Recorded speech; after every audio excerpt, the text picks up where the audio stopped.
Tu as déjà vu une femme noire se faire humilier devant tout un terminal d'aéroport, puis revenir 15 minutes plus tard, prendre le micro et dire « Ici votre PDG, ce vol est officiellement cloué au sol.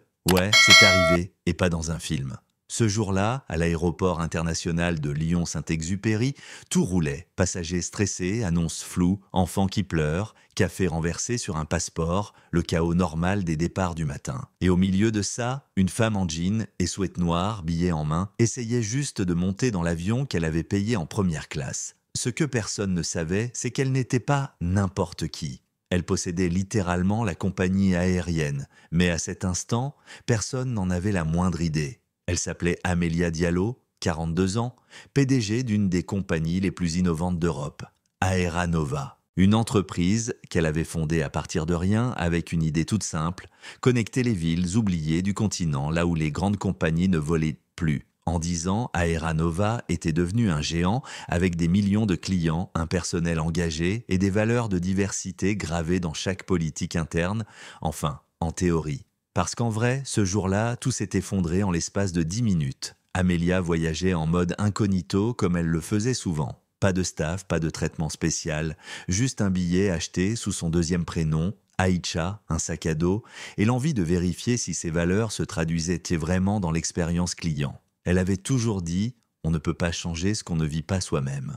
Mais à la porte d'embarquement, l'agente, Sophie Martel, une blonde sévère avec une manucure qui claquait sur son iPad, a bloqué tout net. « Vous êtes sûre que c'est votre billet, madame ?» Amélia a souri doucement. « Oui, Una, première classe. » Sophie a levé un sourcil, l'air de dire « Tu rigoles ou quoi ?» Puis avec ce ton sec que les gens utilisent quand ils croient avoir le pouvoir, « Je vais devoir vérifier ça. » Les gens derrière commençaient à râler. Mais Sophie, elle, insistait. « Je suis désolée, mais vous devez patienter. Peut-être une erreur du système. » Amélia, toujours calme, sort son appli Aera Nova, montre la réservation. Sophie regarde à peine. Et là, elle appelle la sécurité. 2 agents arrivent. Un vieux monsieur noir qui attendait à côté murmure « C'est pas possible ». Mais si, Amélia est escortée hors de la file, téléphone en main, en train de filmer. Juste pour être sûre que ce moment ne disparaisse pas dans les airs comme tant d'autres, dit-elle à voix basse. Ce n'était pas la première fois qu'elle voyait ça. Mais c'était la première fois que ça lui arrivait chez elle, dans l'entreprise qu'elle avait construite de ses propres mains. 10 minutes plus tard, elle est assise dans un coin du terminal, le regard posé sur le tarmac, puis compose un numéro. « Léna, c'est moi. Ramène Antoine du juridique. Et les dossiers disciplinaires, on va poser cet avion. » Léna, sa directrice des opérations, ne pose pas de questions. Elle sait que si Amélia parle comme ça, c'est que la tempête approche. Pendant ce temps, dans l'avion, ça grogne.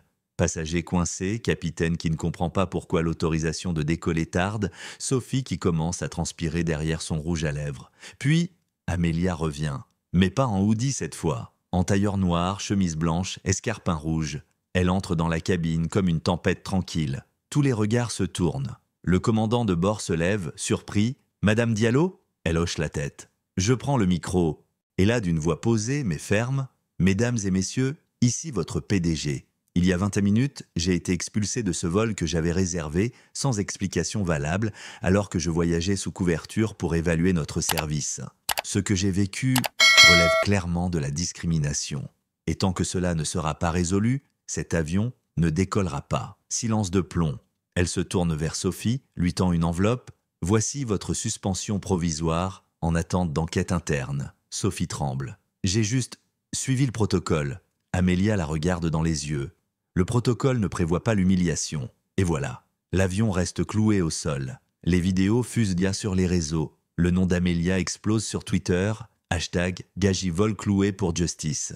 Des anciens employés sortent du silence. D'autres témoignent de cas similaires. Une ex-hôtesse balance une note interne enterrée par la direction. Le couvercle est levé. 3 jours plus tard, réunion de crise au siège d'Aera Nova. Autour de la table, 12 membres du conseil, la plupart blancs, certains furieux, d'autres mal à l'aise. Un vieux financier, Raoul Dumas, dit d'un ton pincé « Vous avez mis l'entreprise dans une tempête médiatique. » Amélia répond sans hausser la voix « Non, j'ai révélé la tempête qui couvait déjà. » S'ensuit un long silence. Puis Antoine, le juriste, prend la parole. Elle était dans son droit. Le protocole d'urgence autorise toute intervention si l'image ou la sécurité de la compagnie est menacée. Léna ajoute « Et côté data, c'est clair.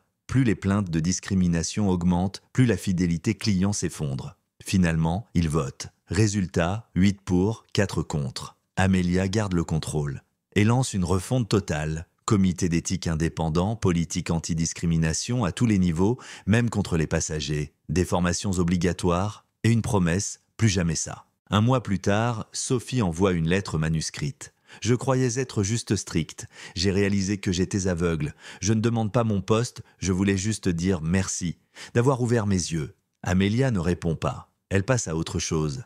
Elle donne un discours à Sciences Po, devant des étudiants. Ce qu'on a vécu n'est pas une chute, c'est une révélation. Et maintenant, on construit. Et la fin, un an plus tard, à la même porte d'embarquement, une adolescente noire, valise cabossée à la main, s'approche timidement du guichet. L'agent, un homme d'un certain âge, bienveillant, lui sourit. « Bienvenue, mademoiselle, Yona vous attend. » Pas de soupir, pas de regard de biais, juste un sourire. Et dans la file, Amelia observe la scène.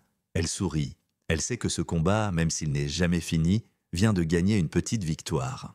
Alors vous en pensez quoi? Est-ce qu'Amelia a eu raison de clouer l'avion au sol? Ou est-ce qu'elle est allée trop loin? Dites-le en commentaire, parce qu'on a besoin de ces discussions, même quand elles dérangent. Likez, partagez. Et surtout, n'oubliez jamais, parfois, les vols les plus puissants sont ceux qu'on empêche de décoller.